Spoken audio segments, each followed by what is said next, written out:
Welcome to A Canadian Investing in the U.S., a podcast and YouTube channel focused on Canadians buying real estate with host Glen Sutherland.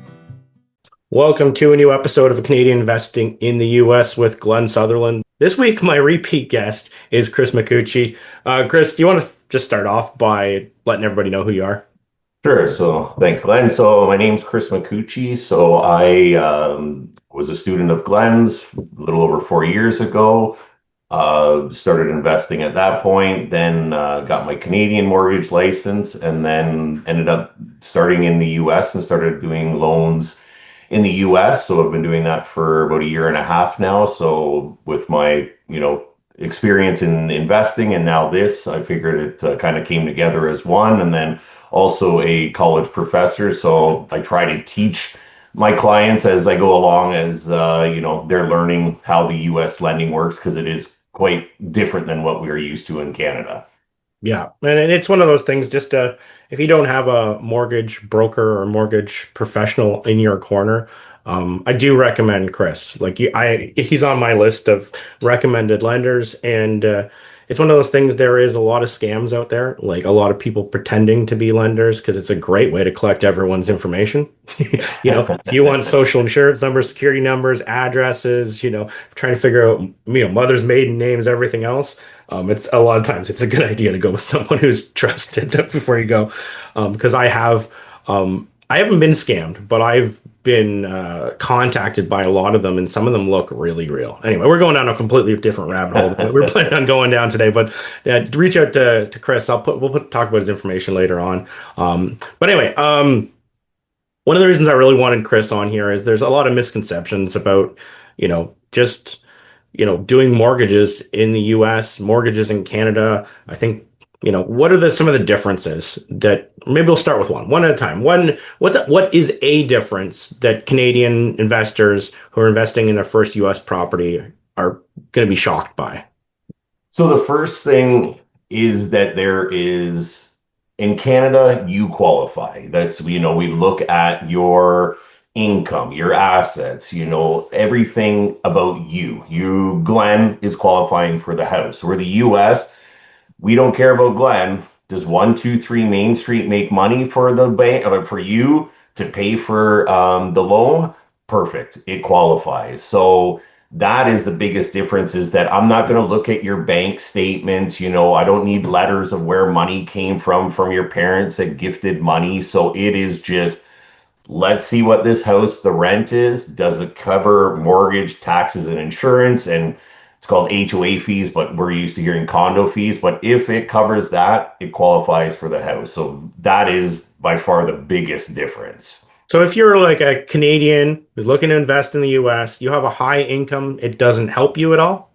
No, you could be homeless, jobless, as long as you have that deposit. They don't look at you in the States. It's just that house. So I know when I'm qualifying for like my own residence or even my rentals in Canadian, they ask for like tax returns, credit reports. Are any of these things required? No, we're not looking at anything. It really is just your bank statements in the U.S. to show that you have the deposit. And previously, banks used to like to see a couple of months of the money being seasoned. If it's not seasoned, all we need to do is say like, hey, we transferred our money from our Canadian bank to the U.S. bank on, whatever the date is at that day. And then that's the only thing that they'll need to see. But yeah, no, they're not worried. Again, you could be just, you could be an 18-year-old that's still in school that has 20,000-30,000 to put towards, the down of a house, or you could be a high income earner. You're both going to qualify the exact same way. Okay. And then I have been asked for my credit score, like my credit report on some of them, but it's not even always asked for. Does that help my rates, or does that help my leverage, or is that just for an FYI for them to feel more comfortable? Yeah, so some lenders would like to see it more to feel comfortable. If you have, an I-10 or E2 visa, or, you have that FICO score, that does help. And that's the only thing they'll look for. If you have that I-10 score, hey, this is my credit score. Again, they're not going to look into your finances. They just want to see, your credibility. Are you somebody that's good with money, not so good with money? So, if you have that ITIN number, which is a little bit more common than the E2 visa, it can, some banks will treat you just like an American citizen. So now you're getting, 80% LTV. Even some are doing 80% cash out refi, 75, but yes, having that FICO score definitely does get better rates, better LTVs, but again, not needed. Just a bonus if you start, if you're going to start investing or have that ITIN, there are lenders that do take that into account. You just mentioned some leverage rates there, and I should mention that this is summer 2026 Yeah. because the leverage everything sort of changes. But like for more common people, what are you seeing for a leverage rate is what they should expect for like even a purchase or a refinance? Are you looking to invest in the US? Are you looking for a coach rather than a coaching program? Well, you're in luck because that's where my coaching program is completely different. It's not about just teaching you all the material. It's about like having a community of people all doing the same thing. It's about doing one-on-one calls with me to strategize, to plan, to look over deal analysis, to check markets with you. Just honestly, just to solve mistakes before they happen. If that's interest to you, you want to learn about the coaching program, or you just want to do a one-on-one call with me just for like 10 minutes, just to answer a couple questions, just to get to know me, go to my website, glensutherland.com, or at CanadianInvestingInTheUSA.com, and you can book a call right at the top. And I'd love to get on the phone with you and just even get to know everyone. So purchase right now, easily we're seeing 70% for, again, a Canadian, your first time purchase in the US, 70% all lenders are doing that. We do have two that are doing 75%. Typically you're looking at, about $150,000 purchase price. So a little bit higher on the purchase price. I mean, again, compared to Canada, definitely, a lot better than anything you're going to buy here. But and yeah, I will comment on Glen's comment there about the changes. The second thing that's quite common in the US is changes. They'll change LTVs, rates, all those things can change, and we don't get any notice. It's just like, hey, it's July 1st. We've now made changes to this rule, to this rule, to that rule. So that is another big difference is they can make changes. We have banks that'll change their loan amounts. We only lend on houses worth $200,000 now, whereas, 2 weeks before it was 150 or 100,000. So there are changes that happen quite, not frequently, but they do happen there. Yeah, and so like I know that I want with this podcast, I want to talk a lot about the differences between Canada and the US. And I know when people are, going to get their first mortgage or even a mortgage for a property in Canada, a lot of times they're going and getting a pre-approval and a letter to say how much they can shop around for. Does that make sense to do when you're going to go find your first property in the US if it's not based on your income? So the pre-approval, some realtors do like to have that pre-approval to know that, hey, you are serious in buying them. But because it is based on the house, typically when I write a pre-approval, it is for 123 Main Street. It's not for Glen for $500,000. We can, and I do write them, but it will stay right in your pre-approval. It is based on the cash flow of the property, making money. But yes, I mean, it's not as common in Canada, whereas, hey, it's $500,000 as a purchase price you can get.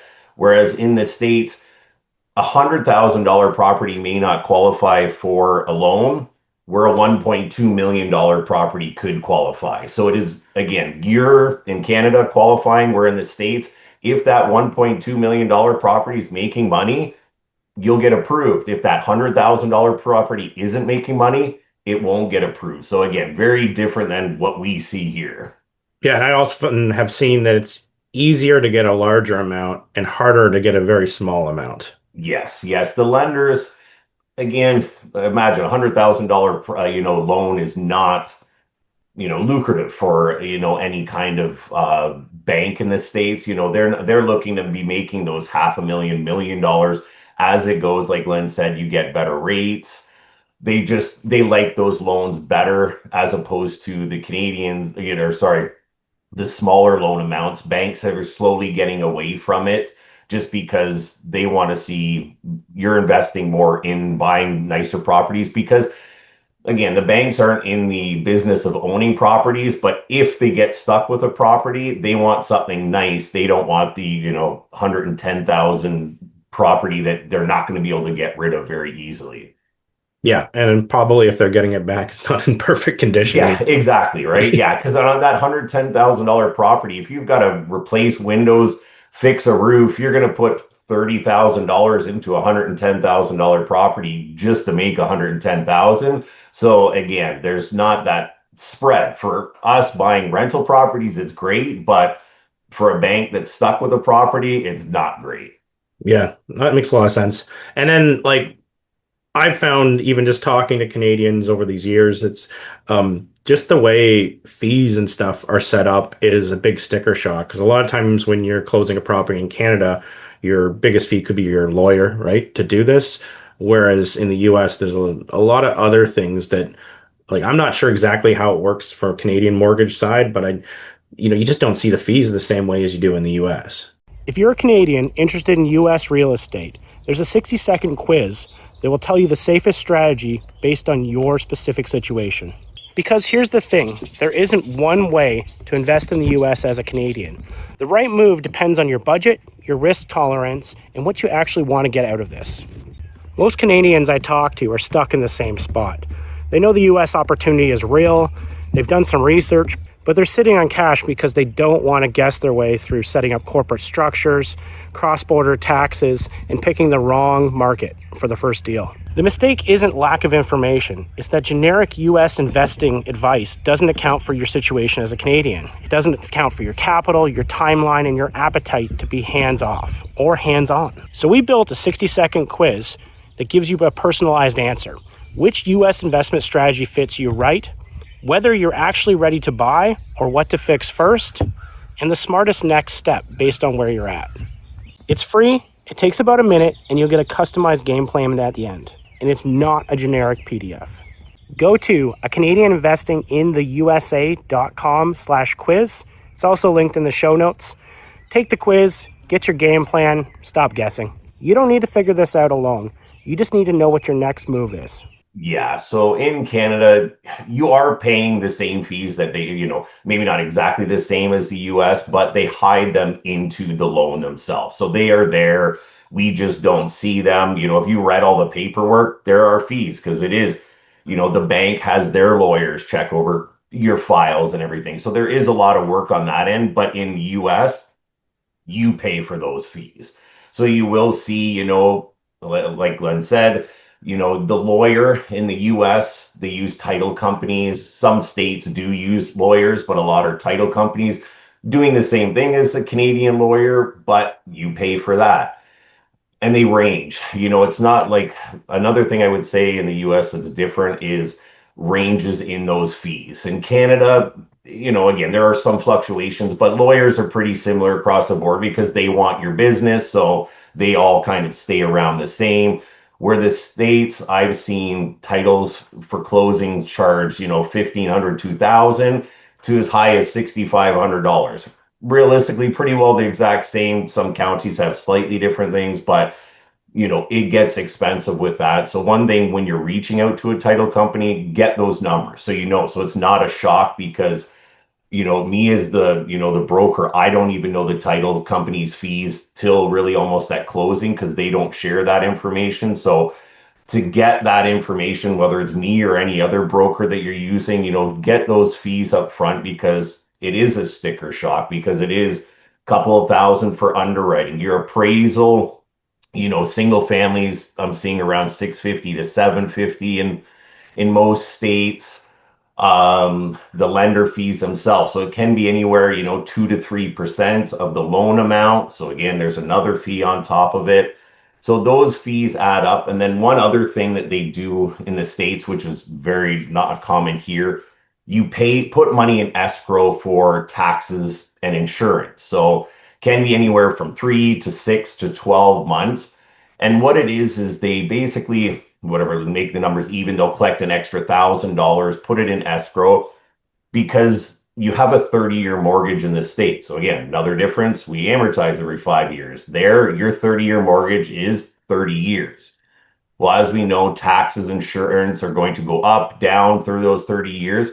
So they collect an escrow to basically cover those fluctuations, because when you sign on the dot and your monthly payment is $1,500, it's going to change theoretically over 30 years. So that escrow is to cover those fees, rather than, hey, Glenn, you owe us actually $50 extra a month. Oh, Glenn, you owe us $10. So every year they're not calling you to up and change those fees. That escrow there is to cover all those fluctuations. Sometimes they get too much, and in November, October, you might get a small check for $40, $50 because it's like, hey, we've collected too much. But that money there is to, again, cover those raises in taxes and insurance. But it is another fee that's going on top of it. It's money that's coming out of your pocket at the front. If you sell or refinance, you do get those funds back. But again, if you keep that mortgage for 30 years, that $1,000 you gave them will just kind of go away. Yeah. It's one of those things too. I've showed like several students, they bring me the HUD statement when they're closing or their fee schedule.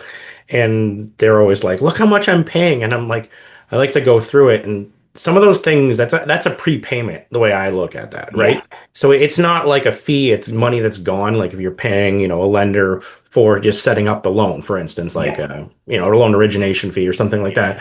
It's you're prepaying your taxes, you're prepaying your insurance, and it's just so that they make sure that it goes through, like you were saying. Yeah. Because again, because it is the property that is covering those, all those fees. If you were to default on the loan, if they have 6 months of taxes and insurance, they know they can carry that theoretically, no money out of their pocket because the mortgage is theirs.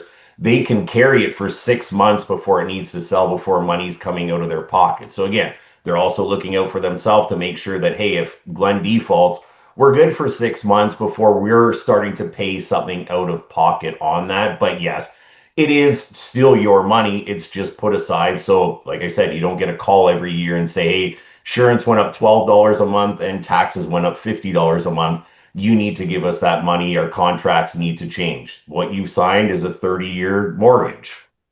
And you just mentioned that the lenders are going to, cover their own butt, which it makes sense, right? And honestly, if you're going to go invest in the US, I would suggest to get someone to help you, like a mentor or something. Sounds very biased coming from me, but if you aren't going down that path and you're like, I'm going to totally do the DIY this myself, I'm going to learn what I can from podcasts, I'm just going to do it myself. I honestly would recommend to do a loan, because it's having somebody who understands numbers checking your stuff over. It's like it's not a free tool, but you're going to have an opinion that if they won't lend on it, there might be a reason that. Yeah. And exactly. And it's so when you get an appraisal on a property, they also do a rental appraisal. And a perfect example is, I just had a client that they thought their rent was going to be $2,800 a month. So we were going through the process. When they came back from the appraisal, they're like, everything in this area is $2,200. So that's a huge difference. So now this property isn't going to make sense.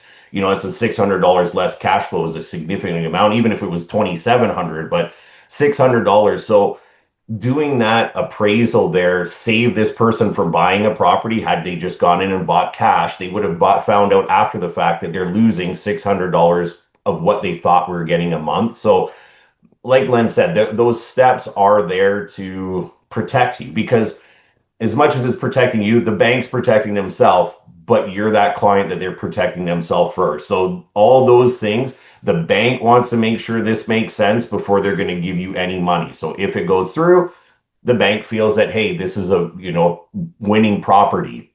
Without that, then you have no idea. It's just you vetted it.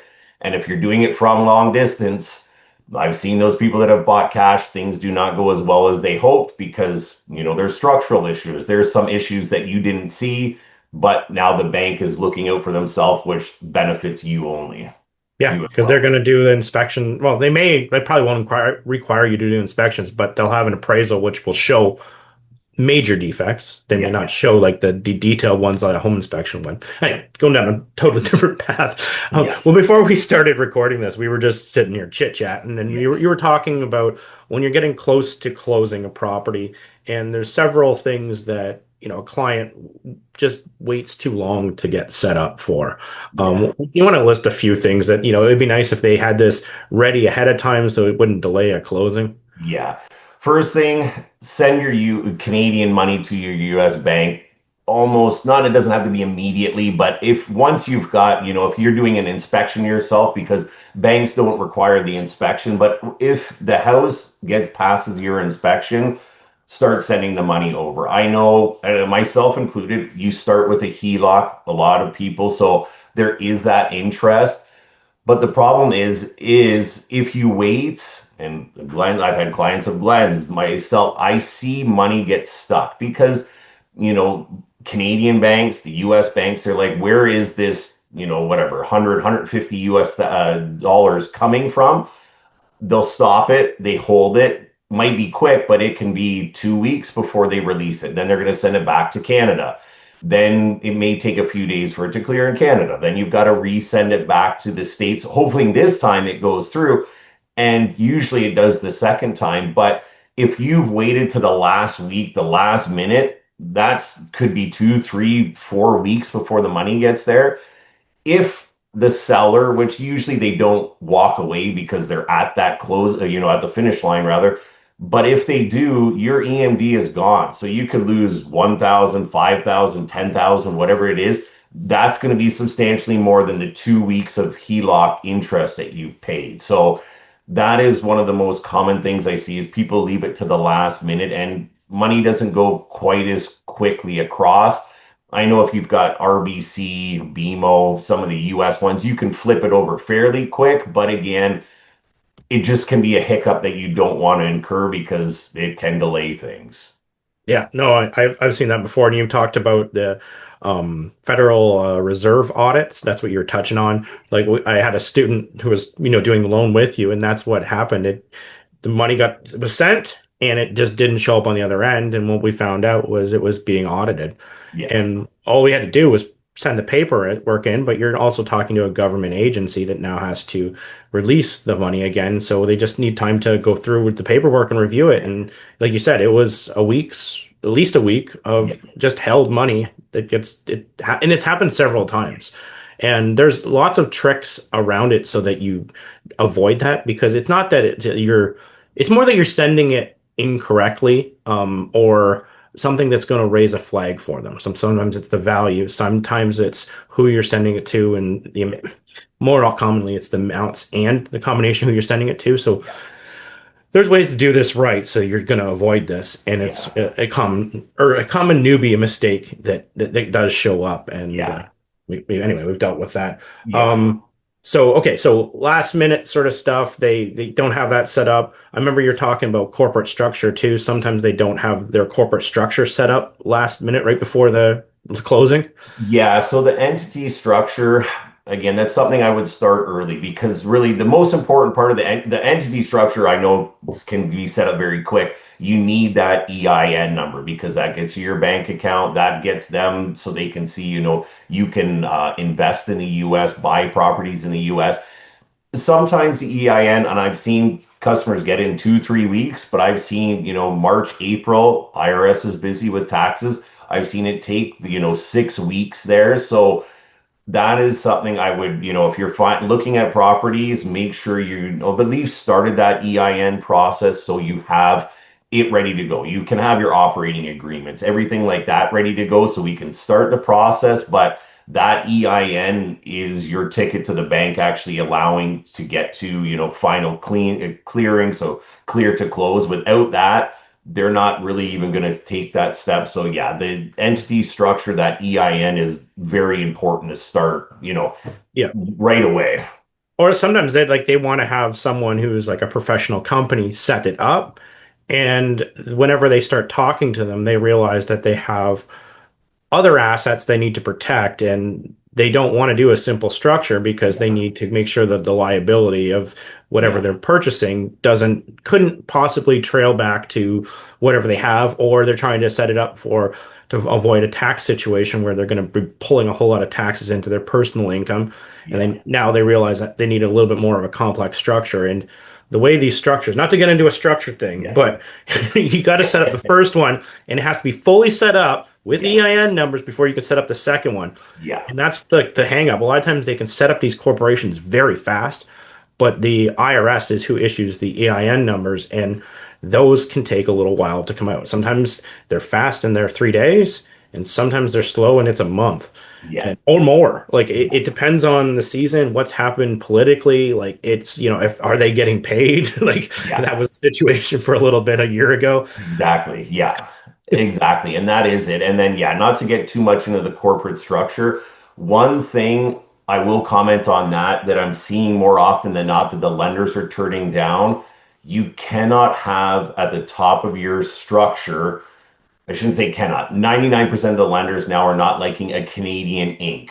I know a lot of people for tax purpose, legal purposes, it's the best thing. And please know if you've got that set up, you're good for tax purposes and things like that. The problem is the lenders don't like it because they cannot essentially go after a Canadian Inc. So, if they have to sue you, so, again, before you set up those structures, and I've spoken to many lawyers, that Glen's teams works with and stuff like that, and said, hey, this is the best structure, but make sure you look at the bigger picture. For you, yes, Canadian, corp and owning a US corp, blah, blah, blah, blah, down, best structure for you legally, tax-wise, but the lenders, because it's so legally protecting you, don't like those. So you can end up, maybe having to change your structure once you start going to look for loans. So again, not necessarily a bad thing to talk to, again, doesn't have to be another broker just to see what theirs suggest.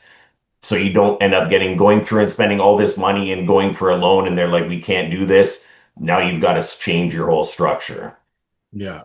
And then I'm just going to go back. I probably should ask this question before when we were talking more about underwriting, but what is the current state where it's like I said before, we're talking summer 2026. What kind of reserves is the bank expecting you to have when you're buying these properties? Because I know they want to see more money than what is exactly required. Yeah. So a lot now are looking at about 6 months. We do have some that are 3 months reserved, but 6, some are even 12. But I would say, at least that 6 months reserves. They typically want it in your, and again, these reserves, literally you can send me a picture, send the money back to Canada, back to your HELOC, provided we don't go to the next month. As long as you have that money showing there, they're not coming back to say like, oh, is it still there? Is it still there? They just want to see it, but it has to be in a US bank account. So it is, it's just to show that you have those monies. Because again, when Glen says reserves, basically the bank wants to know that if you're buying the property empty, you already know you're not collecting $1,500 of rent for the first month. Do you have money to pay taxes, insurance, and mortgage? Because that sometimes can take time. So that's why they do like to see reserves, to make sure that if this isn't a perfect property that you've bought, rented, and everything ready to go, you can carry it for a little while. But as I said, it just needs to pop up, show me the picture once, whatever, the end of July, here you go, I've got the money. It closes in August, you've already sent the money back on your HELOC, you're golden there. Is there any other questions? I think I got through a lot of the common mistakes that Canadians are making. Is there, I don't know if we have any other ones. So the other one would be focusing on, say, just the interest rate. And again, I do understand interest rate obviously is, common, but one of the most important things.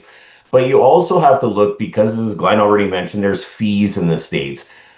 Some lenders, and again, if you go to a lender, they may say, oh, we don't charge any points or anything like that. And I have a client that did. Didn't get any points. They thought it was great because they feel like it was money just being spent on nothing.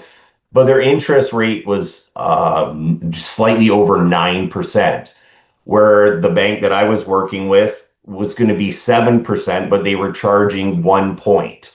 So, you want a $100,000 loan, you're going to pay $1,000 for that 1 point. Whereas that same loan at 9%, now you're out $2,000 for, again, not 30 years, because obviously the payments are coming down, but you're out that much more. So it's about, and again, this is where working with a broker makes a little bit more sense, because they'll point out, I'm going to send you 5 or 6 different options and explain, hey, this rate might be higher, but they don't have any fees and it's going to work out in the end. Or, hey, you might have to pay up front, but in the long run, this makes more sense. So it is not just focusing on one thing. And it's when Canadians call, have the call, oh, what's the rate? Oh, that's too much. It's like, but you're not paying anything else. So that eighth of a point, quarter of a point on your $100,000 mortgage is so minimal that maybe it makes more sense to not have those fees. So one thing is look at the big picture, not just focus on and in Canada, I would say focus on the interest rate is the most important thing in Canada. In the States, it's a bigger picture rather than just that. Yeah, it's exactly what happens in Canada. Like even I'm just was renewing my loan because it hit the 5-year mark, and that's all I did was I called around and shopped rates. Like where that doesn't tell the story in the US. That could be you could be paying an extra, depending on the price of the house, a lot of extra fees with a cheaper loan or cheaper interest rate, and you have to factor it in.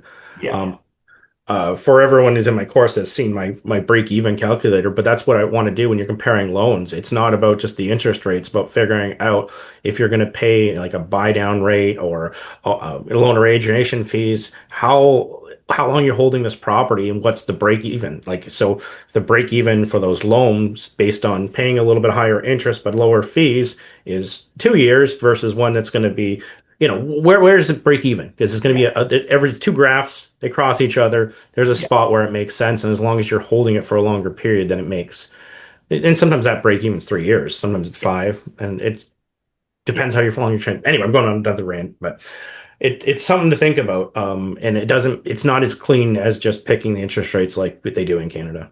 Yeah.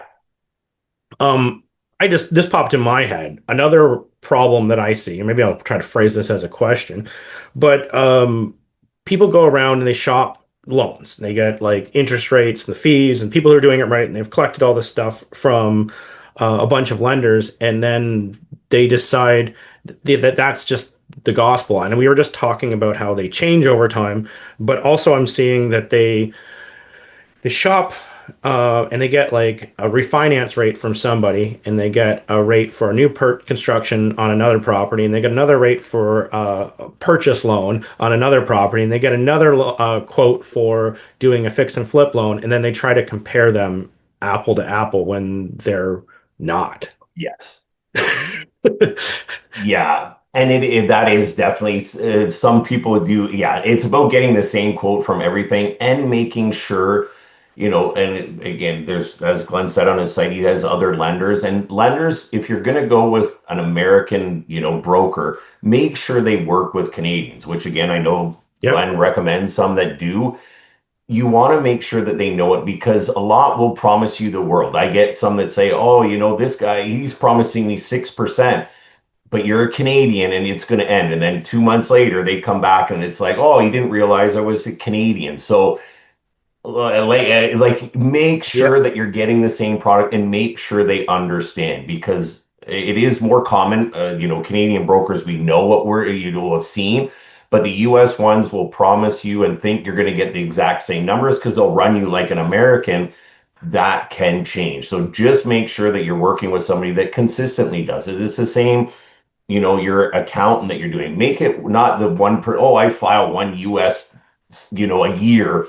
Make sure it's somebody that consistently does it, so they know what you're working with. Because making sure you're, apples to apples, not apples to oranges to pears to everything else. Make sure it's the same, because as Glenn said, I do see people come back. It's like, well, that's a different loan. That's why it's cheaper, more expensive. So, it definitely make sure you're doing the same thing. Yeah, yeah, and I had that exact experience happen to me. So if people are listening to this and kind of just glazing over this, but I did get a loan or pre-approval and everything, appraisal set for a project. And when we got to the closing table, they changed all the numbers. This is a lender out of Texas. I won't drop the name, but if you message me, I'll tell it to you. I don't want to get slandering people online, but they completely changed everything. And they knew I was Canadian. They knew the whole thing. And this is back before I had my E2 visa, before I had all that, American stuff. So I was investing like a Canadian, and they changed it all. The leverage, the interest rates, everything at the closing table, which was a shock, because Yeah. it wasn't what I signed up for. Yeah. It is good to have someone who understands that. I mean, even if you drill this into some of these American lenders' heads, they still they glaze over it and just say, "Oh, it's the same. It's the same," Yeah.